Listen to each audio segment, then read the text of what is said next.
इस वीडियो में हम लोग AWS के मैनेजमेंट कंसोल को देखेंगे। ये काफ़ी कॉमन प्लेस है जहाँ पे आप लोग अपने आप को पाएंगे जब भी आप अपने अकाउंट में लॉगिन करेंगे, जैसे मैं इस वक्त यहाँ पे कर चुका हूँ।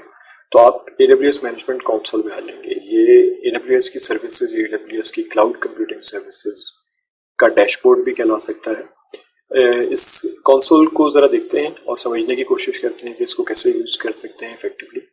तो टू स्टार्ट विद आपको सारी सर्विसेज लिस्टेड नज़र आएंगी यहाँ पे। ये सर्विसेज जो हैं ये मुख्तलिफ सब कैटेगरीज में डिवाइड की गई हैं, जैसे कंप्यूट है, कंटेनर्स है, स्टोरेज है, डेटाबेसेस है, इस तरह की सब कैटेगरीज हैं और हर कैटेगरी के अंदर उसकी रिलेटेड सर्विस जो है वो लिस्टेड है।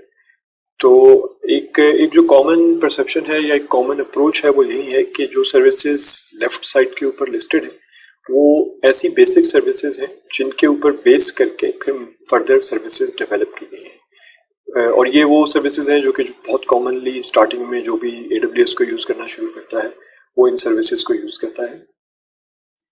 तो ज़रा ऊपर आते हैं, यहाँ पर आप एक सर्च बार है, इसमें क्लिक करके कोई भी सर्विस जो है उसको सर्च भी कर सकते हैं।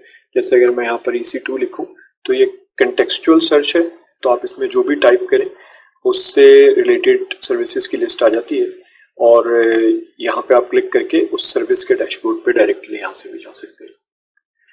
अगर सर्च बार के नीचे देखें तो यहाँ पे आपको रिसेंटली विजिटेड सर्विसेज मिलेंगी। ये वो सर्विसेज हैं जो कि आपने भी रिसेंटली विजिट की हैं।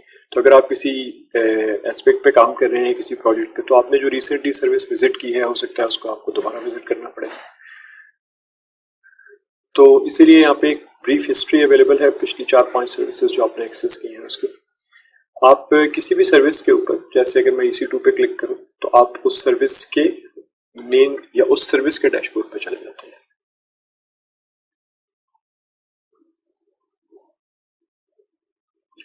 तो ये EC2 सर्विस का डैशबोर्ड है जिसको मैं मेन डैशबोर्ड से EC2 के लिंक पे क्लिक करके यहाँ पे आ चुका हूँ।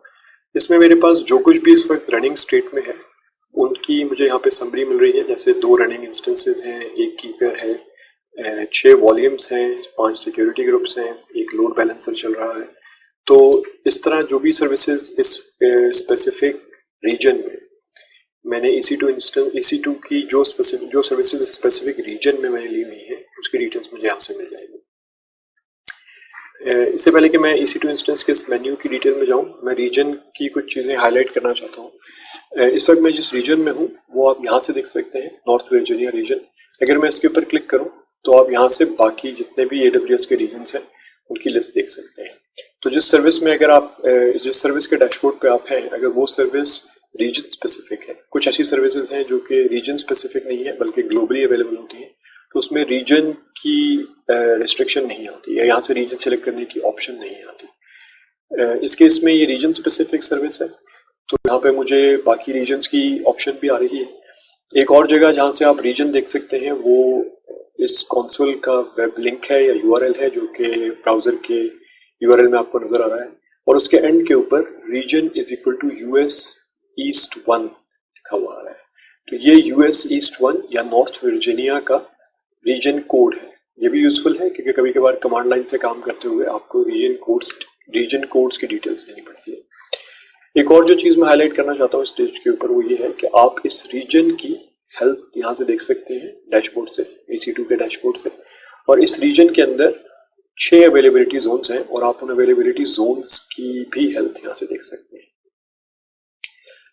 ये north Virginia region usually consider किया जाता है कि ये AWS का वो रीजन है जिसके जहाँ पे ज़्यादातर नए प्रोडक्ट्स जो लॉन्च किए जाते हैं वो यहाँ पे पहले ट्राई किए जाते हैं, इसलिए यहाँ के अवेलेबिलिटी जोन्स भी सबसे ज़्यादा हैं और ये सबसे पुराना और सबसे मैच्योर रीजन है। कोई भी ऐसा शख्स जो कि AWS को सीखना चाहता है, हाईली रिकमेंडेड होता है कि वो नॉर्थ वर्जीनिया रीजन में ऑपरेट करें क्योंकि वहाँ पे आपको मैक्सिमम फीचर्स अवेलेबल होते हैं। लेफ्ट साइड के ऊपर जो मेन्यूज हैं ये EC2 से रिलेटेड मेन्यूज हैं। जिस तरह मैं अभी EC2 डैशबोर्ड में हूँ, इसी तरह अगर आप इंस्टेंसेस देखना चाहते हैं जो करंटली रनिंग है तो आप इस मेन्यू आइटम पे जाके इंस्टेंसेस के मेन्यू आइटम पे जाके देख सकते हैं। वहाँ से आप नई इंस्टेंस लॉन्च भी कर सकते हैं। डैशबोर्ड से भी यहाँ से इस बटन को क्लिक करके इंस्टेंस लॉन्च कर सकते हैं। तो यहाँ पे जितने भी ये मेन्यूज हैं ये कैटेगराइज्ड हैं उन डिफरेंट सर्विसेज के लिए जो कि EC2 से एसोसिएटेड है। आप जब किसी भी सर्विस के डैशबोर्ड में मौजूद हो और आप मेन पेज पे वापस या मेन डैशबोर्ड में वापस जाना चाहें जहाँ पे सब AWS की सर्विसेज लिस्टेड है, तो आप इस AWS के कंसोल होम के लोगो को क्लिक करके होम पेज पे जा सकते हैं। एक और तरीका ये भी है कि अगर आप EC2 में हैं और आप अब किसी और सर्विस पे जाना चाहते हैं तो आप सर्विसेज के इस मेन्यू आइटम को क्लिक करें तो आपके पास सर्विसेज का मेन्यू आइटम खुल जाता है, जो कि देखने में काफ़ी हद तक AWS के होम पेज या AWS के मेन होम पेज की तरह का ही है, जहाँ पे सारी सर्विसेज कैटेगरीज में लिस्टेड होती है। तो आपको वही सेम कैटेगरीज यहाँ पे दोबारा नज़र आ रही हैं, उनके अंदर मुख्तलिफ सर्विसेज लिस्टेड हैं, अपनी रिसेंट हिस्ट्री नज़र आ रही है जिन सर्विसेज को एक्सेस किया गया है उनकी, और यहाँ पे भी एक सर्च बार है जिसमें आप टाइप करके कोई भी सर्विस सर्च कर सकते हैं। और यहाँ पे आपको एक और ऑप्शन ये भी नज़र आ रही होगी कि आपके पास इस वक्त सर्विसेज ग्रुपिंग के हिसाब से हैं, इनके जो कैटेगरी के जो different types of categories of services AWS offer करता है, सर्विसेज उन कैटेगरीज में ग्रुप की हुई है। आप इसको अल्फ़ाबेटिकली भी कर सकते हैं। मैं नॉर्मली ग्रुप्स को प्रेफर करता हूँ क्योंकि अल्फ़ाबेटिकली चीज़ों को दिखाने में थोड़ी सी कभी कभार कन्फ्यूजन हो जाती है। जिस तरह अगर आप देखें तो AWS लाइसेंस मैनेजर यहाँ पर एक सर्विस है, या Amazon Redshift एक सर्विस है। तो कभी कभार ये जहन में रखना मुश्किल हो जाता है कि मैंने Amazon को देखना है या R में जाके Redshift को देखना है। तो मैं यूजुअली ग्रुपिंग को प्रेफर करता हूँ। तो EC2 के डैशबोर्ड से अब मैं अगर मेन डैशबोर्ड की तरफ वापस जाना चाहूँ तो मैं इस AWS कंसोल होम के लिंक को क्लिक करूँगा। तो इस तरह मैं मेन डैशबोर्ड में वापस आ चुका हूँ। यहाँ पे मैं कुछ चीज़ें और हाईलाइट करना चाहता हूँ। एक ये पिन का आइकॉन है जो कि काफ़ी यूजफुल है। अगर मैं इस पर क्लिक करूँ तो आप देखेंगे कि इसके अंदर सब AWS की सर्विसेज जो हम यूज़ करते हैं उनके आइकॉन्स नज़र आ रहे हैं या उनके बटन्स नज़र आ रहे हैं। तो कोई भी ऐसी सर्विस जो कि मैं बहुत रेगुलरली यूज़ करता हूँ, मैं जैसे अगर S3 है सिंपल स्टोरेज सर्विस, जिसको हम आगे जाके देखेंगे, इसको बहुत ज़्यादा रेगुलरली यूज़ करता हूँ, तो मैं इसको यहाँ से ड्रैग करके इधर ऊपर बार में ड्रॉप कर सकता हूँ। इसी तरह जो आप यहाँ से कुछ सेटिंग्स भी मैनेज कर सकते हैं, जिसमें आप टूल बार के ऊपर सिर्फ आइकॉन देखना चाहते हैं, आइकॉन के साथ टेक्स्ट भी देखना चाहते हैं, या सिर्फ टेक्स्ट देखना चाहते हैं। तो इस तरह आप अपने फ्रीक्वेंटली यूज्ड सर्विसेज को यहाँ पर ऊपर बार में पिन करवा सकते हैं। अगर आप पिन पे दोबारा क्लिक करें तो ये मेन्यू आइटम यहाँ से हट जाएगा। इसके बाद यहाँ पर एक बेल का आइकॉन है, ये भी काफ़ी क्रिटिकल है। इसके अंदर आपने अगर AWS के साथ अपने सपोर्ट कॉन्ट्रैक्ट में कोई इश्यूज रेज किए हुए हैं तो उनकी डिटेल्स आएंगी। कोई भी ऐसी शेड्यूल चेंजेस जो AWS ने शेड्यूल की हुई है उनकी डिटेल्स आएंगी। उसके अलावा और नोटिफिकेशंस भी यहाँ से आपको मिल सकती हैं। और अगर आप व्यू ऑल अलर्ट्स में जाके देखें तो वहाँ पर आपको इनके करंटली उनकी डिटेल्स मिल जाएंगी। बेल आइकन के साथ आपको यूज़र का नाम नज़र आ रहा होगा, जिस तरह इस केस में यहाँ पे मेरा नाम नज़र आ रहा है। तो इस मेन्यू में मेरे अकाउंट से रिलेटेड सारी चीज़ें हैं, जैसे मेरा माय अकाउंट जो है उसमें मैं जाके अपने अकाउंट की डिटेल्स देख सकता हूँ। अगर हमने ऑर्गेनाइजेशंस इनेबल की हुई हैं, बड़ी ऑर्गेनाइजेशंस में डिफरेंट डिपार्टमेंट्स होते हैं, उसमें ऑर्गेनाइजेशंस का फंक्शन है, तो मैं अपने ऑर्गेनाइजेशन की डिटेल देख सकता हूँ। सर्विस कोटास हैं, अगर कोई ऐसी हमने सर्विस ली हुई है जिसके अंदर या कोई ऐसी सब्सक्रिप्शन AWS की ली हुई है जिसमें हमें कोई कोटाज असाइन हुए हैं तो उनकी डिटेल्स यहाँ से देखी जा सकती है। बिलिंग डैशबोर्ड बहुत क्रिटिकल है, हम आगे एक सेक्शन में जाके देखेंगे। यहाँ पे आप अपने जो भी करंट बिलिंग चल रही है उसको देख सकते हैं, उसका ब्रेकडाउन देख सकते हैं। आप जो बिलिंग के अगेंस्ट पैसे पे कर चुके हैं उनके ऑर्डर्स या इनवॉइसेस वगैरह यहाँ से देख सकते हैं। और लास्ट में आपके सिक्योरिटी क्रेडेंशियल्स हैं जिनको आप जाके जहाँ से आप अपने पासवर्ड और कॉन्टैक्ट डिटेल्स वगैरह चेंज कर सकते हैं। फाइनली साइन आउट है, तो साइन आउट भी ऑब्वियसली आप यहाँ से अगर साइन आउट करेंगे तो आप अपने एग्जिस्टिंग जिस अकाउंट से लॉगिन हुए हैं उससे साइन आउट हो जाएंगे। ये उस केस में काफ़ी क्रिटिकल होगा जहाँ पर आप मल्टीपल कस्टमर्स को सर्व कर रहे हैं, तो आपको एक अकाउंट से लॉग आउट करके दूसरे अकाउंट में लॉग इन करना होगा, तो इसलिए यहाँ से आप साइन आउट भी कर सकते हैं।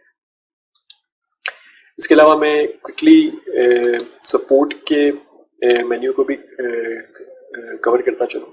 सपोर्ट सेंटर एक ऐसी जगह है जहाँ से आप टिकट्स रेज कर सकते हैं। अगर आपके पास डिफरेंट टाइप की सब्सक्रिप्शन सर्विसेज हैं तो आपको प्रोविजन होगी डिफरेंट टाइप के टिकट्स रेज करने की। और एक्सपर्ट हेल्प में आप अगेन अगर आपके पास प्रोविजन है एक्सपर्ट से हेल्प लेने की तो आपको यहाँ से टिकट्स वगैरह रेज करने की ऑप्शन होगी। उसके अलावा कम्युनिटी रन डिस्कशन फोरम्स हैं जो कि काफ़ी कॉम्प्रिहेंसिव हैं। स्टैक ओवरफ्लो है जिस तरह, तो उस तरह एक इंटरनल AWS का अपना डिस्कशन फोरम है। ऑफिशियल डॉक्यूमेंटेशन का लिंक है, जो ट्रेनिंग्स AWS प्रोवाइड करता है वो है, और उसके अलावा कुछ और रिसोर्सेज भी हैं। मैं डिफरेंट सेक्शंस कवर करते वक्त सर्टेन रिसोर्सेज या अच्छी साइट्स जहाँ से रिसोर्सेज अवेलेबल हो सकते हैं उनको हाईलाइट करता जाऊँगा, लेकिन उसके अलावा ये भी हाईलाइट करना ज़रूरी था कि यहाँ पे आपको बहुत सारे लर्निंग रिसोर्सेज अवेलेबल हैं। बाकी कंसोल को कवर करने से पहले मैं क्विकली हाईलाइट करना चाहता हूँ कि AWS कंसोल की एक वेब एप्लीकेशन भी है जो कि iOS और एंड्रॉयड दोनों के लिए अवेलेबल है।